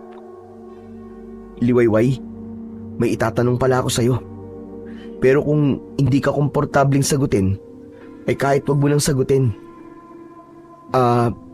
Liwayway, hindi ba aswang kayo ng tatay mo? Hindi ba kayo pumapatay ng mga tao? Hindi lahat ng aswang ay pumapatay ng tao, Adrian. Gaya na lang ni tatay. Mga hayop sa gubat lang ang binibiktima niya. Hindi siya gaya ng ibang aswang dito sa baryo na tao ang binibiktima. Kaya kahit alam ng mga tao rito na aswang kami, ay hindi nila kami pinapaalis. Alam kasi nila na kahit noon pa, ay hindi kami nananakit ng mga tao. Mabuti naman pala kung ganun. Sa totoo lang, noon na hindi ako naniniwala sa mga aswang. Pero nung inatake kami ng aswang, nung hinarana kita, inaniwala na ako. Si Itay ang aswang na umatake sa inyo ni Pablo noon. Ano? Talaga ba? Oo nga, Adrian. Pero wala siyang balak na saktan kayo. Gusto lang niya kayong paalisin at takutin para hindi na kayo bumalik sa amin. Tama palang sinabi ni Pablo. Si Mang Lauro nga ang aswang na yun. Sa gitna ng pag-uusap ng dalawa, ay napansin ni Adrian ang pagguhit ng takot sa mukha ni Liwayway. Nanlaki ang mga mata nito na parang may nakita itong nakakatakot. Sinundan niya ang tinitignan ng dalaga at maging siya ay natakot nang makitang palapit sa kanila si Mang Lauro na may tangang itak. Sabay silang tumayo at agad na iniharang ni Liwayway ang sarili sa gitna ni na Adrian at Mang Lauro. Sinasabi ko na nga ba at nakikipagkita ka sa lalaking yan, Liwayway. Hindi ka talaga marunong makinig sa akin. Sasaktan ka lang ng lalaking yan. Mang Lauro, nagkakamali po kayo. Hindi ko po sasaktan si Liwayway. Mahal ko po talaga siya. Hindi ikaw ang kinakausap ko. Akala mo ba ay malilinlang mo ko? Alam kong likaw ng bituka ng mga taga-syudad na gaya mo. Pinaglalaroan nyo lang ang mga babaeng taga-baryo dahil alam nyo na madaling mabilog ang ulo nila. Pero hindi ako papayag na gawin mong laruan ang aking anak. Liwayway, umuwi na tayo. At ayoko nang nakikipagkita ka pa sa lalaking yan kahit kailan. Lumapit si Liwayway kay Adrian at hinawakan ito sa kanyang braso. Itay, palagi ko po kayong sinusunod. Mula pagkabata ay wala po akong ibang ginawa kundi ang sundin ang lahat ng sinasabi nyo. Pero sa pagkakataon ito, ay hayaan niyo po akong magdesisyon para sa sarili ko. Talagang ang nabilog na ng lalaki niya ng ulo mo. Lumayo ka sa kanya. Sasaktan ka lang ng lalaki niyan. Hindi, Itay. Nararamdaman kong totoo po ang pagmamahal ni Adrian sa akin. At isa pa, nobyo ko na po siya. Magkasintahan na po kami. Natigilan si Adrian sa sinabing yun ni Liwayway. Hindi makapaniwalang napatingin si Adrian sa dalaga. Liwayway, totoo bang sinabi mo? Boyfriend mo na ako? Oo, sinasagot na kita, Adrian. At ang sagot ko ay oo. Dahil sa narinig ni Adrian, ay biglang lumakas ang kanyang loob. Diretso siyang tumingin kay Mang Lauro. Narinig niyo naman po siguro sinabi ni Liwayway. Magkasintahan na po kami. Kung duda po kayo sa nararamdaman ko para sa anak nyo, ay handa ko po yung patunayan sa inyo. Tumiim ang bagang ni Mang Lauro. Matagal bago ito muling nagsalita. Sige, gusto kong patunayan mo sa akin kung mahal mo ba talaga ang anak ko. Mamayang gabi ay magtungo ka sa aming kubo. Ikaw lang ang magpunta roon at ayokong may kasama ka. Liwayway, tara na. Umuwi na tayo. Hinilan ni Lauro si Liwayway palayo kay Adrian. Wala nang nagawa si Liwayway kundi ang sumama sa tatay nito. Nang lumingon sa kanya ang dalaga ay nakangiti siyang kumaway. Hindi pa rin makapaniwala si Adrian na sa araw na yun ay naging magkasintahan na sila ng dalagang ilang araw na niyang nililigawan. Kinagabihan ay hinintay ni Adrian na makatulog sina Pablo at Lolo Lauro bago siya lumabas ng bahay. Mag-isa siyang naglakad patungo sa bahay ni Liwayway. Wala siyang kahit na anong dala maliban sa lakas ng loob. Hindi man niya alam ang mangyayari sa gabing yun, ay handa pa rin siyang harapin si Lauro at patunayan dito na totoo ang pagmamahal niya para sa anak nitong si Liwayway. Nang makarating si Adrian sa kubo ni Liwayway, ay marahan siyang kumatok sa pinto. Pinagbuksan siya ni Liwayway at pinatuloy siya nito. Maliit lamang ang bahay ni Liwayway. Meron dong isang papag at ilang gamit sa pagluluto. Walang lamesa at mga upuan, kaya sa sahig na lang sila naupo. Nasaan pala ang tatay mo? Ang sabi niya ay dalhin kita sa likod ng bahay kapag dumating ka na. Kinuha ni Liwayway ang lampara at nauna itong lumabas ng bahay. Huminga ng malalim si Adrian. Mas pinalakas niya ang kanyang loob na harapin si Lauro. Sumunod na siya kay Liwayway at pagdating sa likod ng bahay ay nakita nila si Mang Lauro na nakatayo habang nakatalikod. Mang Lauro, nandito na po ako. Nasabi na pala sa'yo ni Liwayway na mga aswang kami. Opo. At bakit hindi mo nilayuan si Liwayway kahit alam mong darating ang panahon na magiging kagaya ko rin siya? Dahil mas malaki po ang pagmamahal ko sa anak niyo, kaya tanggap ko po kung ano siya. Isa pa, naniniwala po ako na hindi po kayo nananakit ng mga tao. Para sa akin ay malaking bagay po yun, kahit pa sabihin na aswang kayo. Humarap si Mang Lauro kina Adrian at Liwayway. Habang naglalakad ito, palapit, ay mabilis na nagbago ang anyo nito. Naging parang paniki ang itsura ni Mang Lauro. Tinubuan ito ng 2 malalaking pakpak sa likod. Nanlamig si Adrian. Sa kabila ng takot, ay hindi siya natinag sa kanyang kinatatayuan. Inilapit ni Mang Lauro ang muka nito sa muka ni Adrian. Pagmasdan mong mabuti ang aking anyo. Darating ang panahon na magiging ganito rin ang itsura ni Liwayway. Mamahalin mo pa rin ba ang anak ko kahit isa na siyang ganap na aswang? Gaya po na sinabi ko kanina, ay tanggap ko po si Liwayway kahit sino o ano pa siya. Wala po akong pakialam kung maging aswang pa siya na kagaya nyo. Maraang inilayo ni Mang Lauro ang mukha nito kay Adrian. Muli itong bumalik sa pagiging tao. Humahanga ako sa iyo, Adrian. Bihira ang lalaking kagaya mo. Ngayon ay pinapayagan ko ng relasyon nyo ng aking anak. Ngunit isang bagay lang ang hihilingin ko sa iyo. Huwag na huwag mong paiiyakin o sasaktan si Liwayway. Sa oras na gawin mo yon, ay hindi mo magugustuhan ang gagawin ko sa iyo. Hindi ako pumapatay ng tao, pero kaya kong pumatay kapag si Liwayway na ang naargabyado. Nangangako po ako sa inyo, Mang Lauro. Wala po akong ibang gagawin kundi ang mahalin lang si Liwayway. Hindi ko po siya sasaktan. Isang marahang tango ang isinagot ni Lauro at naglakad na ito papunta sa loob ng kubo. Nagyakap ng maigpit sina Adrian at Liwayway. Napakasaya nila dahil sa wakas ay hindi natutol si Mang Lauro sa kanilang pag-iibigan. Ibig sabihin ay hindi na nila kailangan magtago rito at malaya na silang ipahayag ang kanilang pag-ibig sa isa't isa. Simula noon ay hindi na kailangang itago ni na Adrian at Liwayway ang kanilang pag-iibigan sa lahat, lalong-lalo na kay Mang Lauro. Malaya na silang nakakapaglakad habang magkahawak ang kanilang mga kamay at nakakapagharutan na rin sila habang naliligo sa ilog. Sa unang pagkakataon ay nakita ni Adrian si Liwayway na ngumiti ng walang takot o pag-aalinlangan. Si Pablo naman, na dating tutol sa relasyon ni na Adrian at Liwayway, ay wala nang nagawa kundi tanggapin na talagang nagmamahalan na ang dalawa.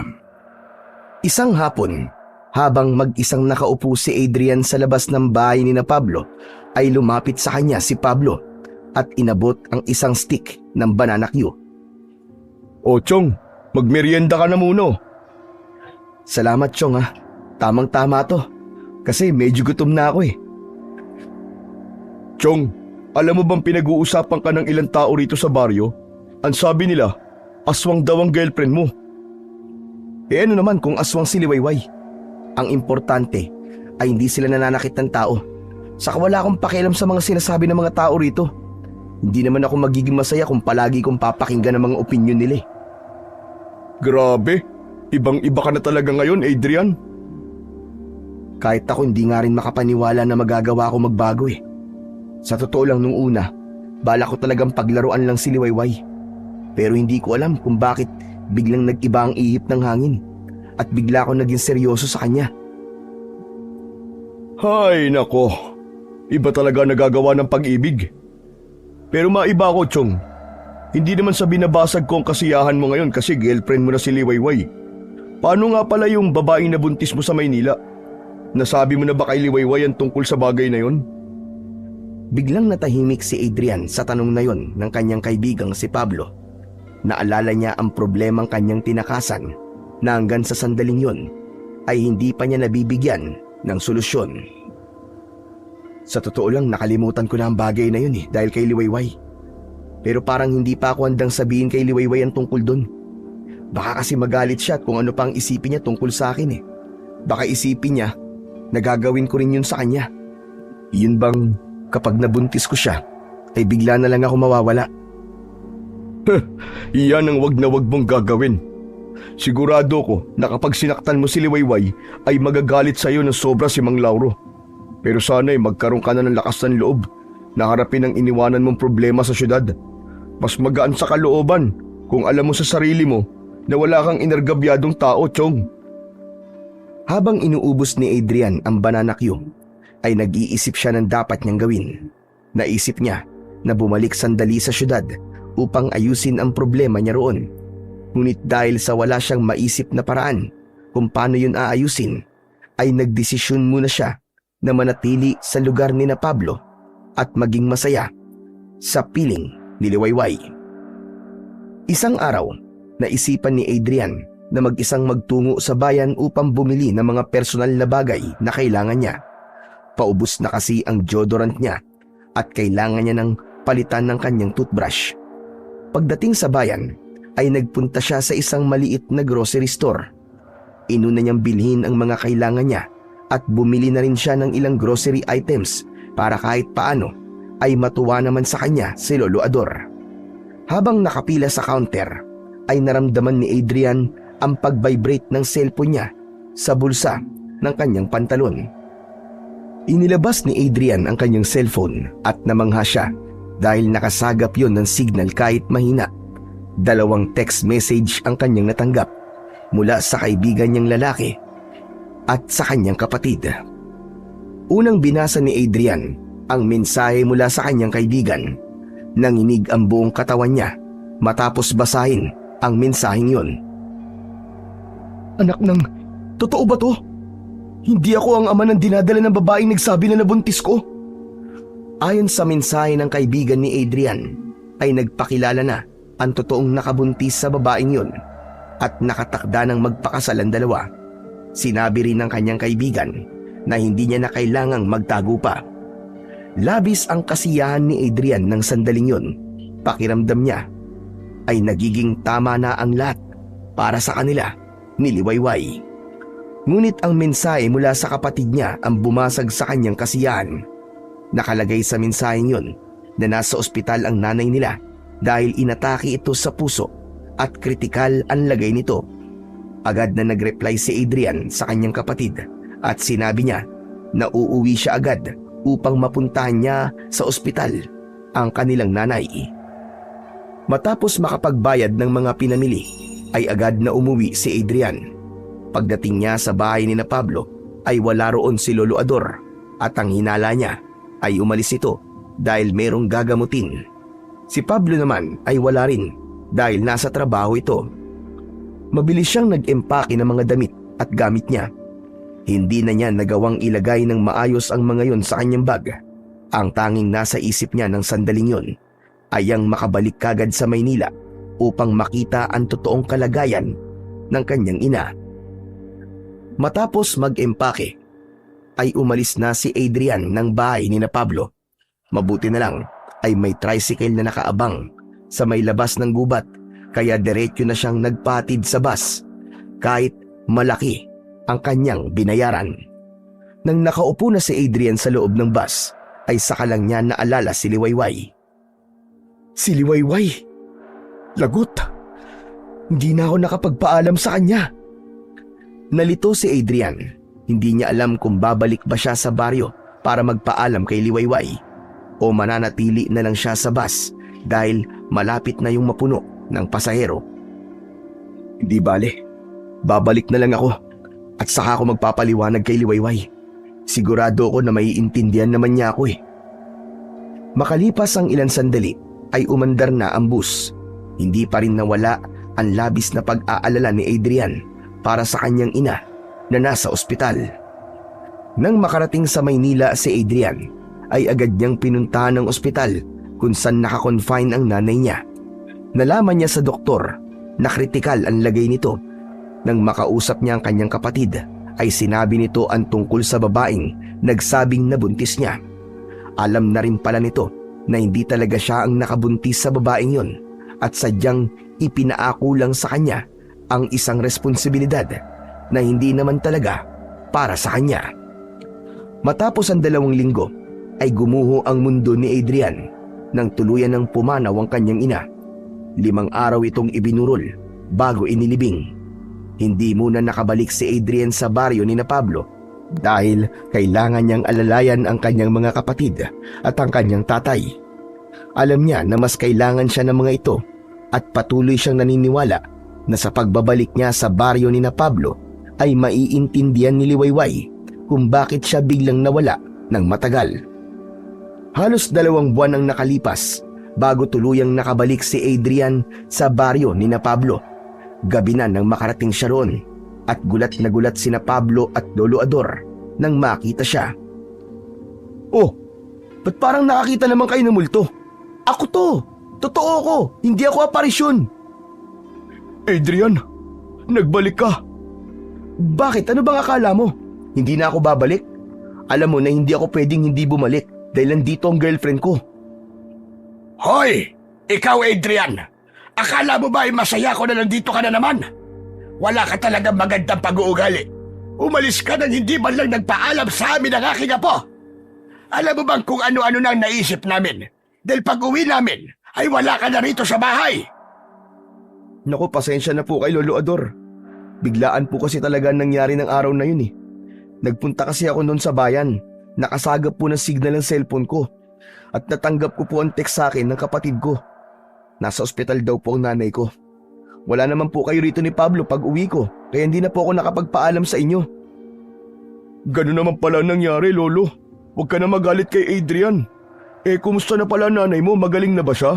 Nakalabas na ba siya ng ospital? Yun lang, Chong. Sa kasamang palad, wala na si Mama. Patay na siya. Napayuko si Adrian upang itago ang nagbabadyang luha sa kanyang mga mata. Maya-maya ay umangat ang mukha niya at isang pilit na ngiti ang pinakawalan niya. Oo nga pala, kailangan kong puntahan si Liwayway. Kailangan kong magpaliwanag sa kanya dahil paniguradong kung ano-ano na ang iniisip niya.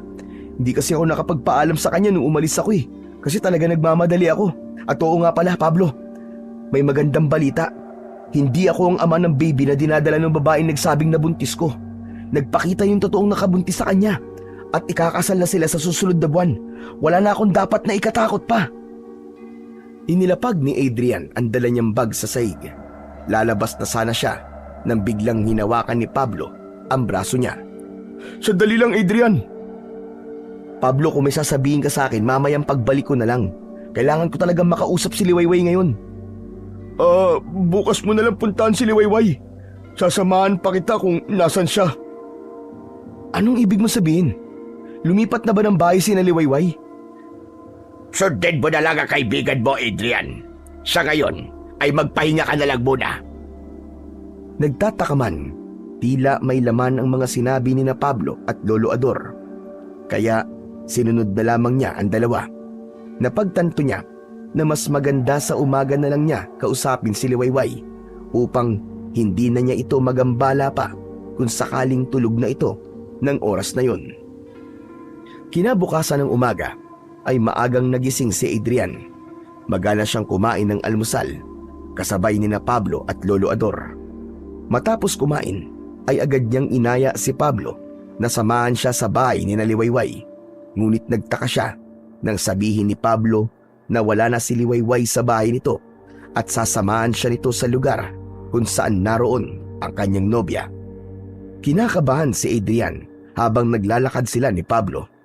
Walang imik ang kaibigan niya at hindi niya nagustuhan ang pananahimik nito. Makalipas ang ilang sandali ay nakarating na sila sa isang lugar na hindi inaasahan ni Adrian na pupuntahan nila ni Pablo. Nasa sementeryo sila ng baryong yun. Teka, Pablo. Anong ginagawa natin dito? Sumunod ka na lang sa akin at dadaling kita kay Liwayway. Basta, tatagan mo ang loob mo, ha? Patuloy na sumunod si Adrian sa kanyang kaibigan. Hindi na maganda ang pakiramdam niya ng sandaling yun. Huminto si Pablo sa tapat ng isang puntod na may lapida na nakasulat ang pangalan ni Liwayway. Nanginig ang buong katawan ni Adrian.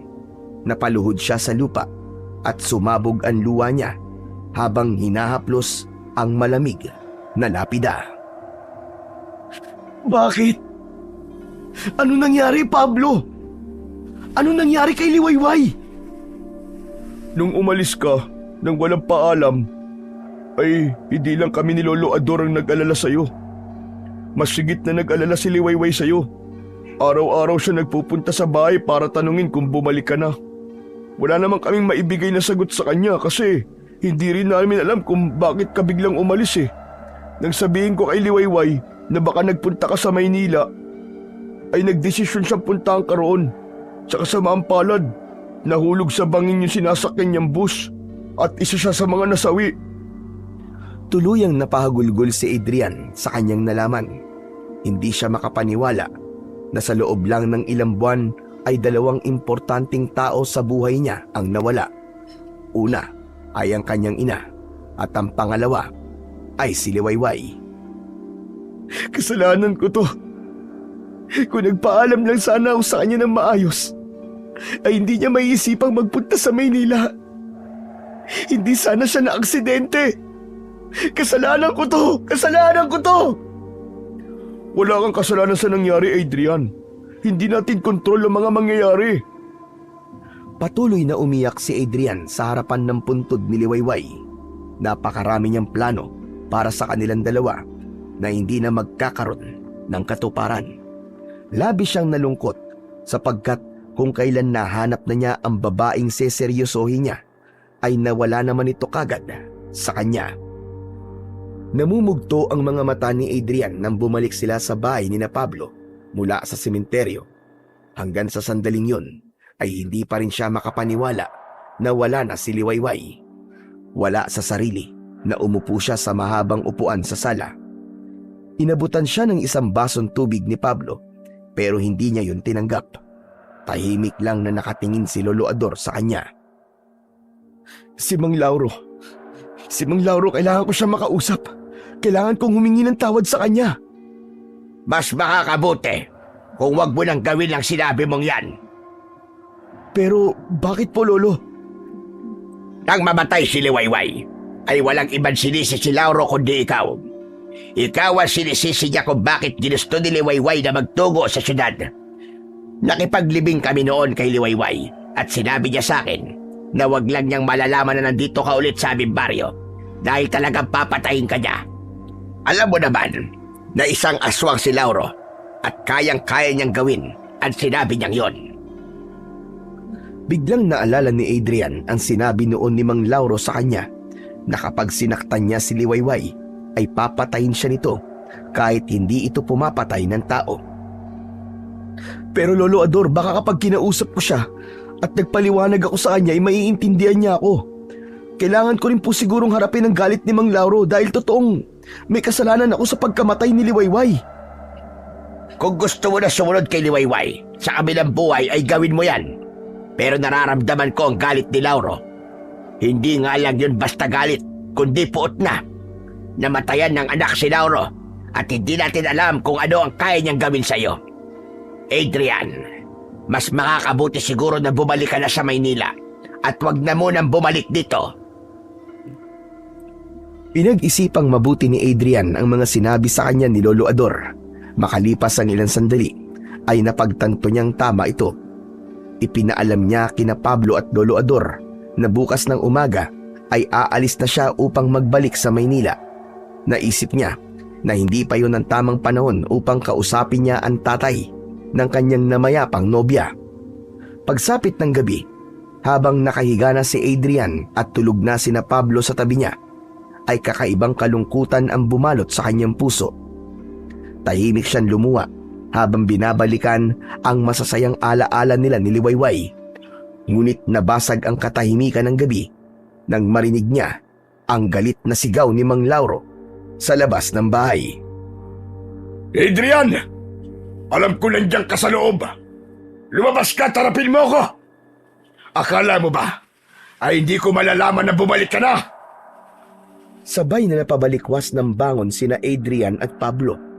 Lumabas sila ng kwarto at kasabay din nilang lumabas si Lolo Ador sa kwarto nito. Ako na bahalang makipag-usap sa kanya, Adrian. Dito ka na lang at huwag ka nang lalabas. Lumabas si Lolo Ador at isinarado nito ang pinto. Mula sa loob ng bahay ay narinig ni na Adrian ang pag-uusap ng matandang lalaki at ni Mang Lauro. Ador, ilabas mo si Adrian. Wala rito ang hinahanap mo, Lauro. Hindi mo ako maluloko. Naaamoy ko sa Adrian sa loob ng bahay mo. Ilabas mo siya. Dahil kung hindi, ay ako ang gagawa ng paraan para makapasok ako. At sa loob mismo ng bahay mo, ay papatayin ko lalaking yon. Hindi na nakatiis si Adrian. Malalaki ang hakbang na tinungo niya ang pinto. Wala nang nagawa si Pablo para pigilan siya. Nang makalabas na siya ng bahay, ay agad na sumalubong sa kanya ang galit na muka ni Mang Lauro. Ikaw na hayop ka. Nangako ka sa akin na hindi mo sasaktan ang anak ko. Pero anong ginawa mo? Bigla ka na lang naglaho. Iniwan mo siya pagkatapos mo siyang pagsawaan. Mang Lauro, nagkakamali kayo. Makinig muna kayo sa akin. Hayaan niyo ako makapagpaliwanag. Maibabalik pa ba ng paliwanag mo ang buhay ni Liwayway? Ang dapat sa'yo ay mamatay na rin! Nagimbal silang lahat nang mabilis na nag-anyong aswang si Mang Lauro. Sumugod ito kay Adrian, pero agad siyang hinila ni Lolo Ador pabalik sa loob ng bahay. Isasarado na sana nila yun, ngunit hindi nila yun nagawang ipinid dahil itinulak yun ni Mang Lauro mula sa labas. Pilit naman yung isinasarado ni na Lolo Ador at Adrian. Pablo! Kunin mong itak ko sa kusina! Bilisan mo! Tumakbo sa kusina si Pablo upang kunin ang itak. Pagbalik nito ay inabot nito kay Lolo Ador ang itak. Ngunit sa pagkakataong yun ay hindi na kinaya ni na Adrian at Lolo Ador ang lakas ng aswang na si Mang Lauro. Malakas nitong itinulak ang pinto at tuluyan na yung nabuksan. Napahiga sina Adrian at Lolo Ador sa sahig. Sinunggaban ni Mang Lauro si Adrian at nang pumaibabaw ito sa kanya ay itinaas nito ang matutulis nitong mga kuko. Isinangga ni Adrian ang kanyang braso. Napasigaw siya nang maramdaman niya ang malalim na pagbaon ng mga kuko ng aswang sa kanyang balat. Sisiguraduhin ko na hanggang sa impyerno ay pagsisisihan mo ginawa mo sa anak ko! Sasakmalin sana ni Lauro si Adrian, pero bigla itong tinaga ni Lolo Ador sa likod. Malakas na napasigaw si Mang Lauro at dumagundong sa apat na sulok ng bahay ang sigaw nito. Malakas na sinipa ni Lolo Ador sa muka ang aswang. Umalis si Mang Lauro sa ibabaw ni Adrian upang harapin ang matandang lalaki. Sunod namang kumilos si Pablo na dala ang isang garapon ng asin. Walang tigil nitong sinabuyan si Mang Lauro. Nalapnos ang balat ni Mang Lauro at napaatras ito habang sumisigaw. Agad namang nilapitan ni Lolo Ador si Mang Lauro at nang akmang tatagain ng matandang aswang ay mabilis na hinawakan ni Adrian ang kamay ni Lolo Ador. "Wag, Lolo Ador! Wag mo siya papatayin!" Kung hindi niyo ako papatayin, ay ikaw ang papatayin ko, Adrian! Isasama ko na rin ang matandang lalaki na yan! Tinignan ni Adrian si Mang Lauro diretso sa mata nito. Nagsimulang malaglag ang luha niya.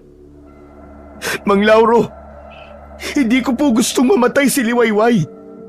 Nagmamadali po akong umalis doon dahil nasa ospital po nanay ko. Totoong mahal ko po ang anak nyo. Hindi po ako babalik dito kung hindi ko siya mahal. Pero kung ang kamatayan ko magiging dahilan para gumaan ang kalooban nyo, sige, patayin nyo na ako ngayon. Pero wag nyo na pong idamay pa sina Lolo Ador at Pablo. Maniwala po kayo. Mahal na mahal ko po ang anak nyo. Mahal na mahal ko po si Liwayway. At gaya nyo, ay sobra rin po ako nasasaktan sa pagkawala niya. At kung talagang iniisip niyo na may kasalanan ako sa nangyari sa kanya, patawarin niyo po muna ako sana, bago niyo ako patayin." Matapos magsalita ni Adrian, ay unti-unting bumalik sa pagiging tao si Mang Lauro. Walang tigil ang pag-agos ng luha nito habang matiim na nakatingin kay Adrian. Marahang tumayo si Mang Lauro at walang imik na lumabas ng bahay na yon. Napaluhod si Adrian sa saig. Napahagulgulo siya. Kahit walang sinabi si Mang Lauro sa kanya, bago ito umalis, ay naramdaman niya ang pagpapatawad nito. Pagsapit ng umaga, ay umalis na si Adrian sa baryo ni na Pablo at bumalik siya ng Maynila. Dala ang alaala ni Liwayway. Kusang nagbago si Adrian at simula noon ay hindi na siya nanloko pa ng babae. Ipinagpatuloy niya ang kanyang buhay at nag-focus siya sa kanyang trabaho upang kahit paano ay sandali niyang makalimutan ang pagkawala ng babaeng pinakamamahal niya na si Liwayway. Makalipas ang 3 taon, muling pumasok ang pag-ibig sa buhay ni Adrian. Isang babae ang muling nagpatibok ng kanyang puso. Nang magpakasal sila, ay hindi niya kinalimutan na imbitahan sina Pablo at Lolo Ador. Ayon sa dalawa, matapos ang gabi na umatake sa kanila si Lauro, ay umalis na ito sa baryo at walang nakakaalam kung saan ito nagtungo. Masayang namuhay sina Adrian at ang kanyang asawa sa Maynila. Hindi nagtagal ay binihiyaan sila ng isang anak na babae na pinangalanan niyang Liwayway. Nang ito ay binyagan, ay inimbitahan niya sina Pablo at Lolo Ador dahil na rin sa pangako nila sa isa't isa na kung sino ang unang magkakaanak ay magiging ninong ng kanilang anak. Ikinuwento niya rin sa kanyang asawa ang tungkol sa babaeng inibig niya sa baryo na anak ng isang aswang. Naintindihan naman ito ng asawa niya. Lalong humanga ang asawa niya sa kanya dahil sa pagiging totoo nito. Naging maayos ang kanilang pagsasama kasama ang kanilang anak at nabuhay sila na puno ng pagmamahalan at pangunawa sa isa't isa. Nagtutulungan upang abutin ang mga pangarap nila sa buhay para sa kinabukasan ng kanilang mga magiging anak.